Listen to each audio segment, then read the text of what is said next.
They humiliated him in front of everyone, then learned his name too late. Before we get into this story, I've got a gift for you. I've written an exclusive Wild West tale you won't find on YouTube, and it's completely free. Just check the link in the description or the pinned comment to grab your copy. Now saddle up, and let's ride straight into today's story. Before we dive in, pause for a moment and tell me something. Where in the world are you watching from, and what time is it right now? Maybe it's sunrise in Nairobi, midnight in New York, afternoon in Canada, or evening in France. Don't just watch quietly. Drop a comment below, and let's see how far this story reaches across the world. Now lean in, and let's begin. The midday sun scorched the little town of Sendra Creek, its dust-blown streets shimmering like a furnace. A crowd had gathered outside the saloon, laughter and cruel jeers rising into the dry air. In the center of it all knelt a man, tall, shoulders slumped, his once strong frame now bent from hunger and grief. His shirt was torn, his hands bound. At his side, a little girl clutched his sleeve, eyes wide with terror. The Delcourts, the richest family in the valley, circled him like wolves. Alaric Delcourt, their youngest, spat at the man's boots. "A beggar," he sneered. Sendra Creek's mighty farmer turned beggar, and still too proud to lick the dust. The crowd roared with laughter. The girl tugged her father's arm. Her voice was trembling, but clear enough to pierce hearts. "Papa, why won't they let you stand?" Gaetan Morel closed his eyes, swallowing shame and fury. He had endured many insults, but this was different. His daughter, Lucienne, was watching. The laughter of the townsfolk stung deeper than any whip. His lips parted, but he said nothing. Pride chained his tongue. The Delcourts shoved him into the dust, and Lucienne's sobs filled the street. The townsfolk turned away one by one, muttering excuses, unwilling to challenge the powerful ranch family. Gaetan struggled to his knees, his breath ragged. He wanted to scream, to strike back, but he had sworn a vow long ago, never again. As Lucienne clung to him, her small body shaking, the Delcourts mounted their horses and rode off, leaving dust and cruelty behind. But as the crowd dispersed, one old man muttered under his breath, unheard by most, "One day, they'll learn his name, and it'll be too late." That night, Gaetan sat by the dim light of a dying fire, Lucienne asleep in his arms. The cabin they called home was no more than patched wood and sagging roof beams, all that remained of a dream shattered. Years ago, Gaetan had come to Sendra Creek with hope and strength. He'd been a farmer, a husband, a man building something. But fate had carved him hollow. His wife, Camille, had withered from fever 3 winters back, leaving him with their daughter and a promise. "Protect her, Gaetan. Keep her safe." Those words were carved deeper in him than any scar. He had tried, trading pride for scraps, working any labor the town would give. But the Delcourts controlled everything, land, water, and even justice. Every season, they tightened their grip, squeezing men like Gaetan into dust. Gaetan gazed at Lucienne's face, her thin cheeks pressed against his chest. He had nothing left but her. No wealth, no allies, no honor in the eyes of Sendra Creek. Only love, and the secret he had buried. Once far from this valley, he had been known as L'Aigle Noir, the Black Eagle, a gunslinger whose name alone froze blood. But that life had ended with Camille's plea.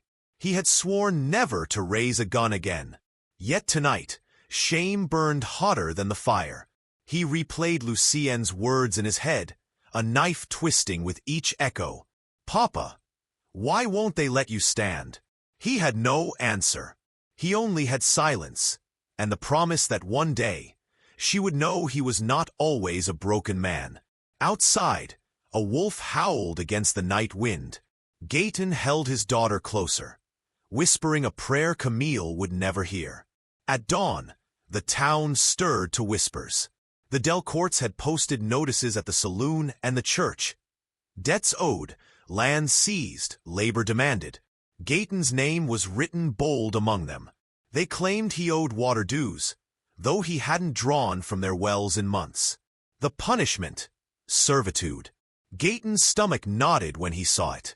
If he resisted, they'd come for Lucien. The law wouldn't protect him. Judge Mercier was in their pocket, a man who smiled only when coin crossed his desk. Already, neighbors avoided Gaetan's eyes, unwilling to be dragged into his fight. By midday, Alaric Delcourt rode to his shack with 2 armed men.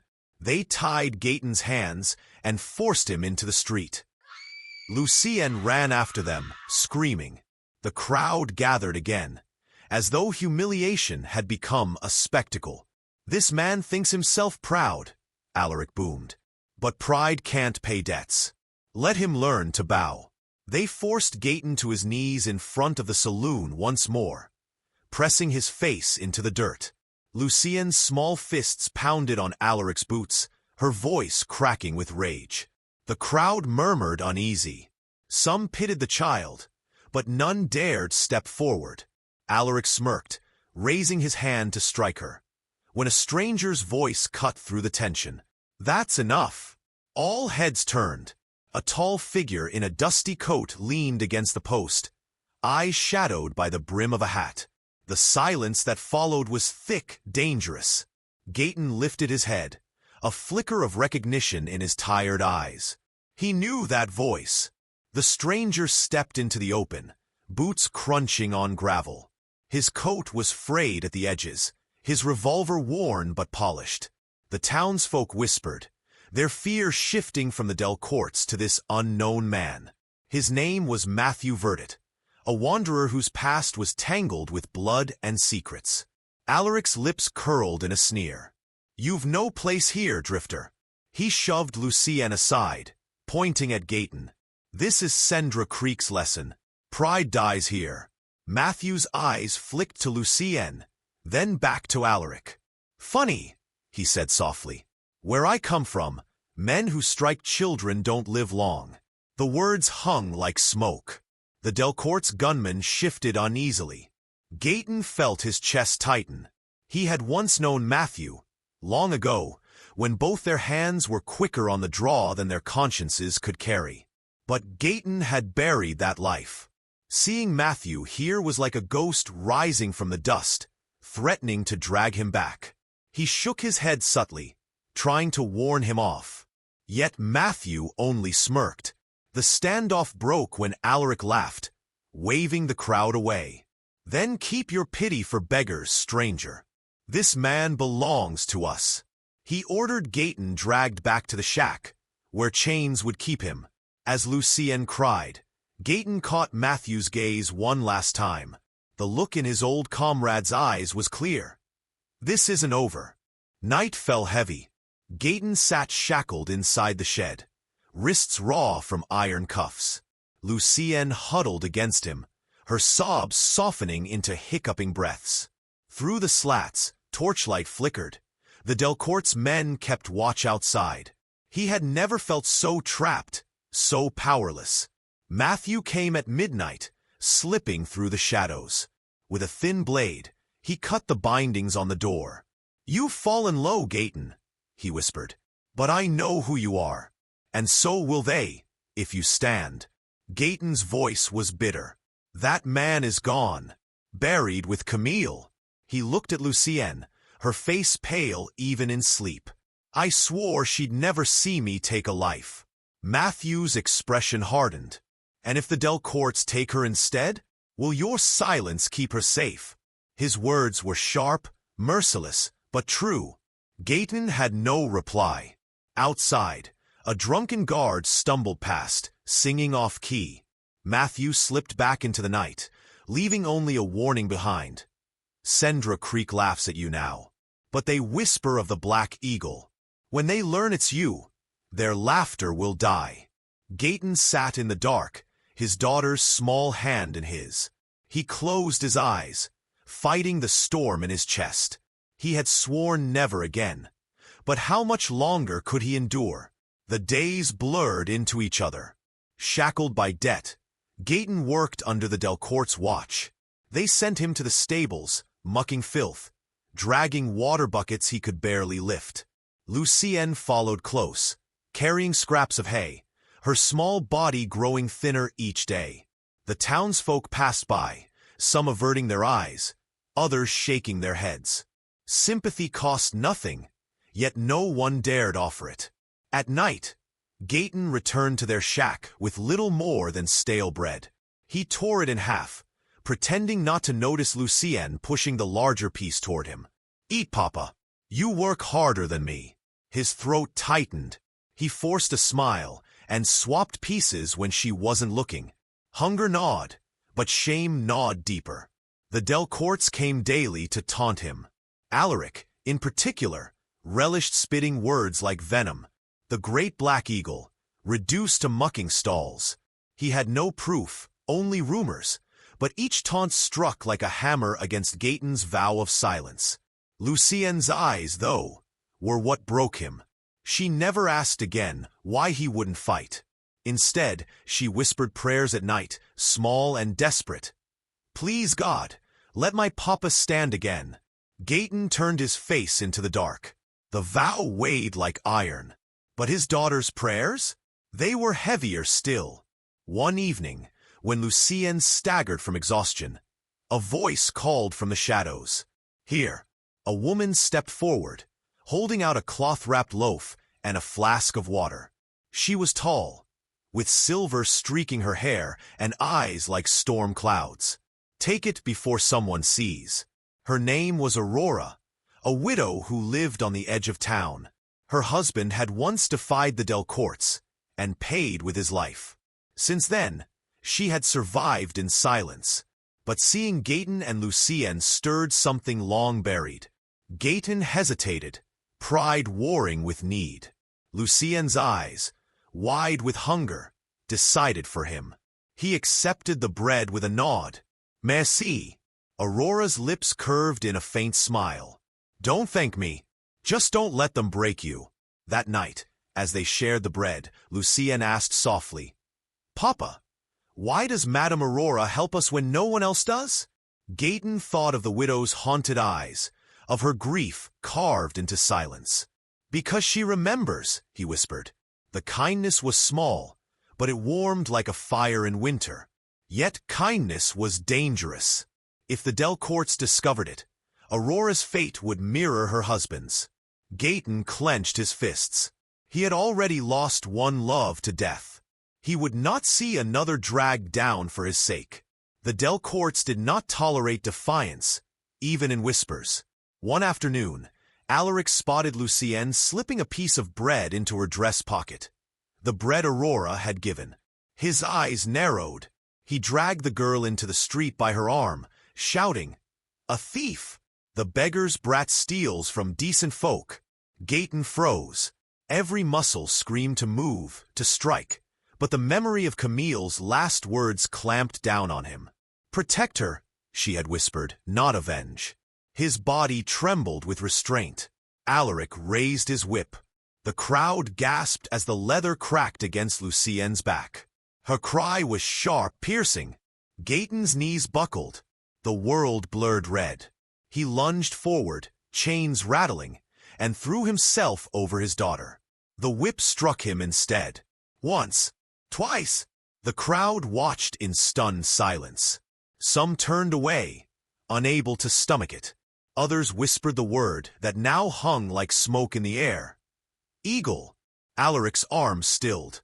For the first time, fear flickered in his eyes.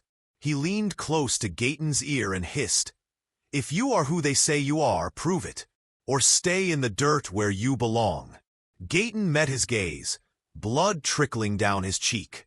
His silence was his answer. But deep inside, something cracked. Not everyone pitied him. In the saloon that night, men Gaetan had once called friends drank with the Delcourts. One of them, Etienne Duval, had shared wine at Gaetan's wedding, laughed at Lucienne's baptism, worked beside him in the fields. But hardship made cowards of men. Etienne leaned close to Alaric, muttering, "It's true. I've seen him draw. He was faster than any man in Marseille. They called him L'Aigle Noir. Alaric's laughter boomed. So the beggar has claws. Then why hide them? He slammed a coin on the bar. Spread the word. If he's an eagle, we'll clip his wings in front of everyone. By morning, the whole town buzzed. Gaetan's name passed from lips to lips. No longer the faceless beggar, but the whispered legend of old. Children played at being the eagle, drawing sticks like pistols. Men shook their heads, remembering stories of duels in distant deserts. Gaetan heard it all as he hauled water under guard. His face remained stone, but his stomach churned. Camille had begged him to bury that name. Now the dirt of Cendre Creek stirred it up again, and once spoken, it would never die.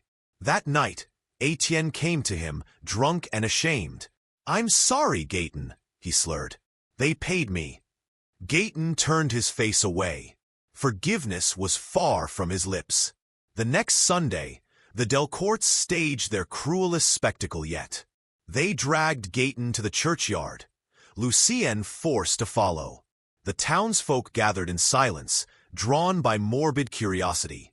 Alaric stood tall, holding a pistol in one hand and a Bible in the other. "This man," he declared, "is no beggar. He is L'Aigle Noir, a killer who hides behind his daughter's skirts. Today, he proves his pride or dies a coward." He tossed the pistol at Gaetan's feet. Gasps rippled through the crowd. Eyes fixed on the weapon, Lucien clung to her father's leg, sobbing. "Papa, don't, please." Gaetan's hands shook. The weight of the vow pressed against his chest.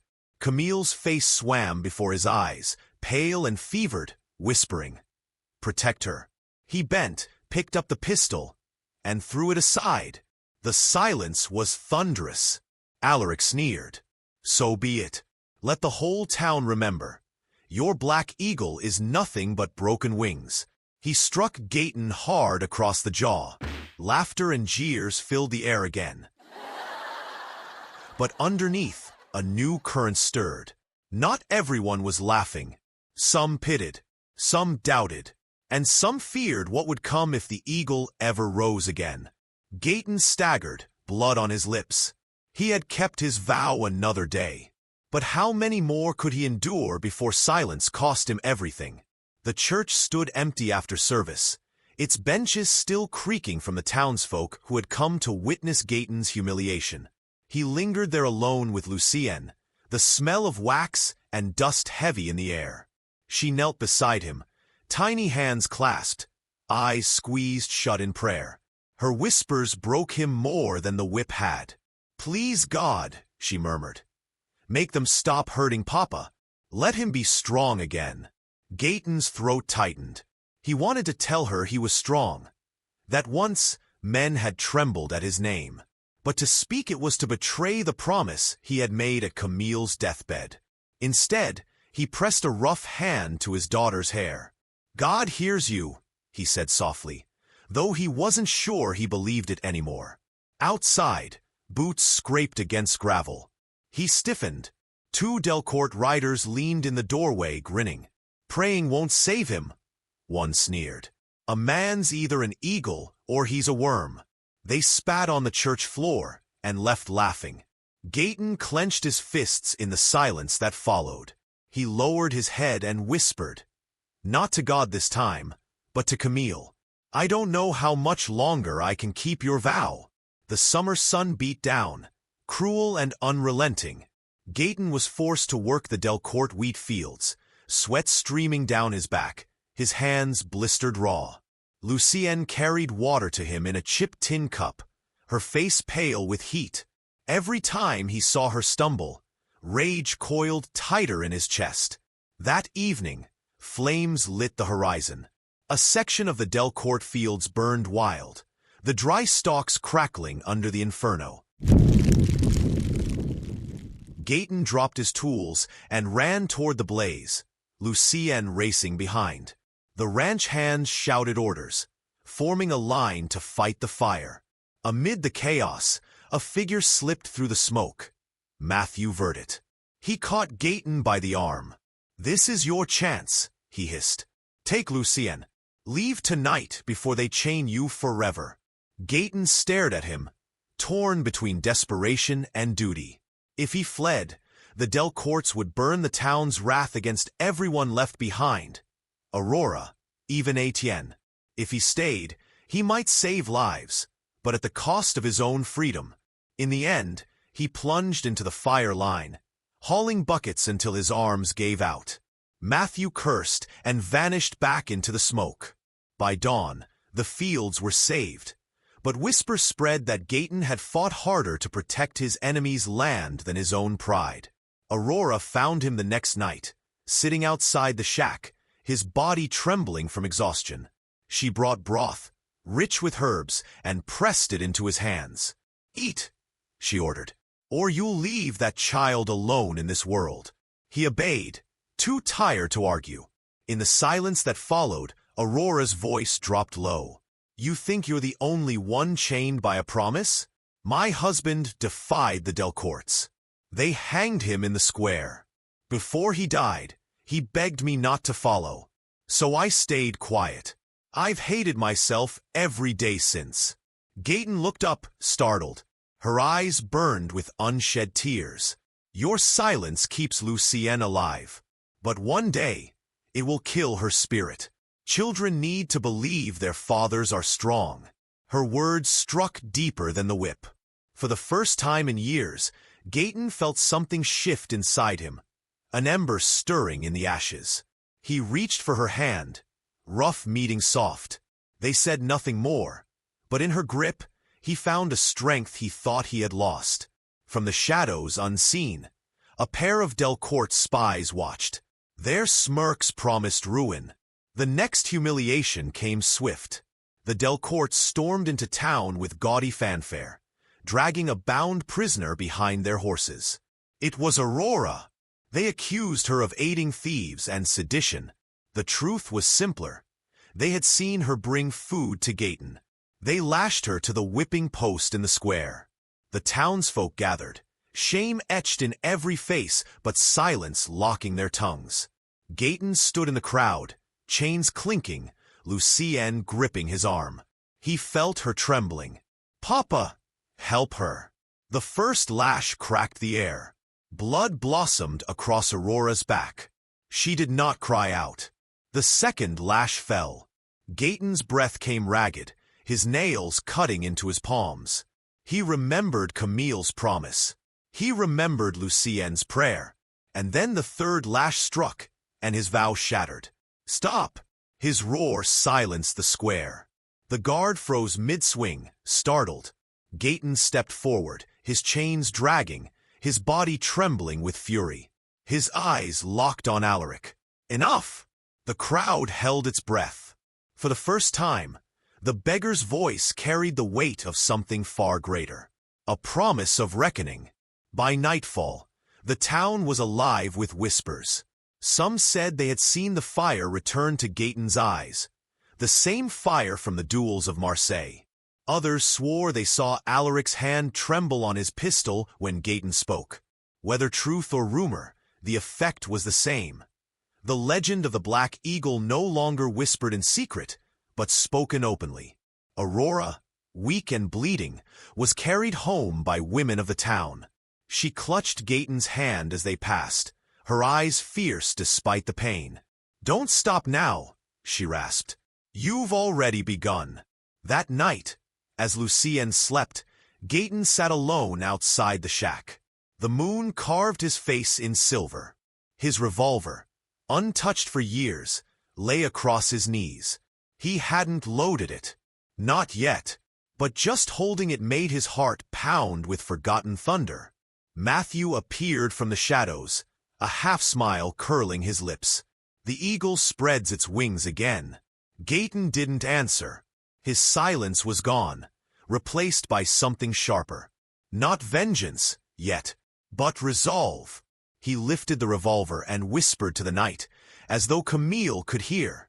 "Forgive me." The hook was set. There was no turning back.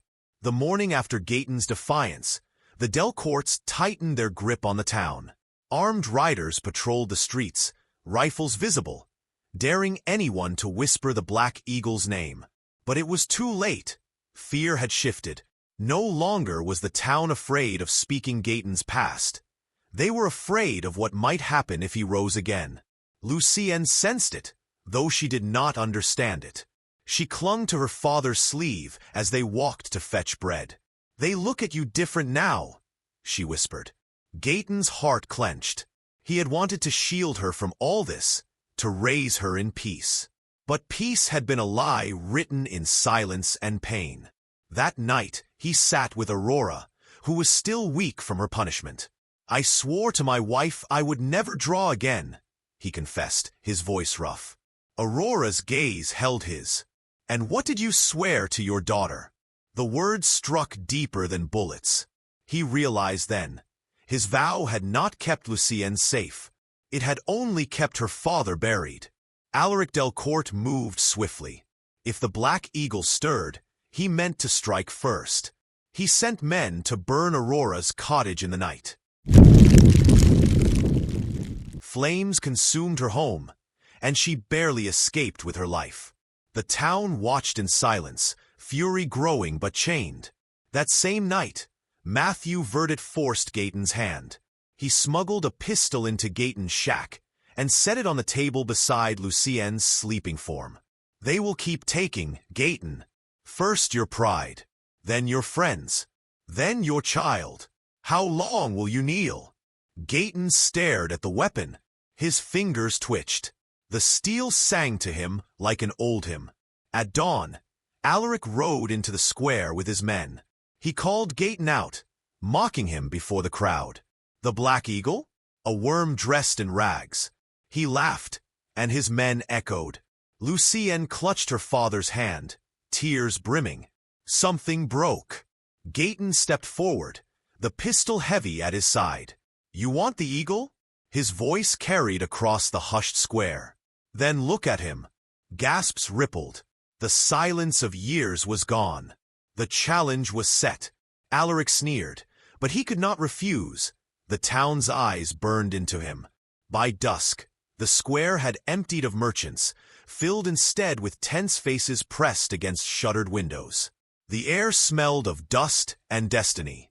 Gaetan stood barefoot, shirt torn, revolver loose in his grip. Lucienne clung to Aurora at the edge of the square, her small voice begging him not to leave her.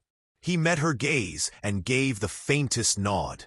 This was not for vengeance. It was for her. Alaric strutted, polished boots kicking up dust. His revolver gleamed, custom-made, fast as lightning. He grinned like a wolf. "You're a broken man, Gaetan. One shot, and your legend dies with you." Gaetan's silence held until the church bell struck. Then, like a storm breaking, his gun hand rose with preternatural speed. The crowd gasped. 2 shots cracked the evening. Alaric staggered, clutching his chest. Dust swallowed him as he fell. For the first time in years, the town erupted in cheers. The Black Eagle had returned. But even as victory echoed, Gaetan's eyes found Lucienne. He had killed again. Would she forgive him? The Delcourt men panicked. Some fled. Others raised rifles. The townsfolk, emboldened by Gaetan's defiance, surged forward. Farmers swung pitchforks, blacksmiths lifted hammers, women hurled stones. For the first time in decades, the Delcourt grip cracked under the weight of the people's rage. Gaetan fought, not for blood, but to shield. Every shot he fired saved a neighbor's life. At his side, Matthew laughed through the smoke, finally seeing the uprising he had prayed for. "Look, Gaetan, the eagle flies, and the people follow." By night's end, the square was theirs. Fires smoldered, cries of victory rose, but blood stained the cobbles. Among the dead lay Etienne Delcourt, struck down in the chaos. His brother Alain escaped into the hills, swearing vengeance. Lucienne clung to her father's waist, sobbing. Aurora, her face lit by firelight, whispered fiercely, "You gave them hope. Don't you see?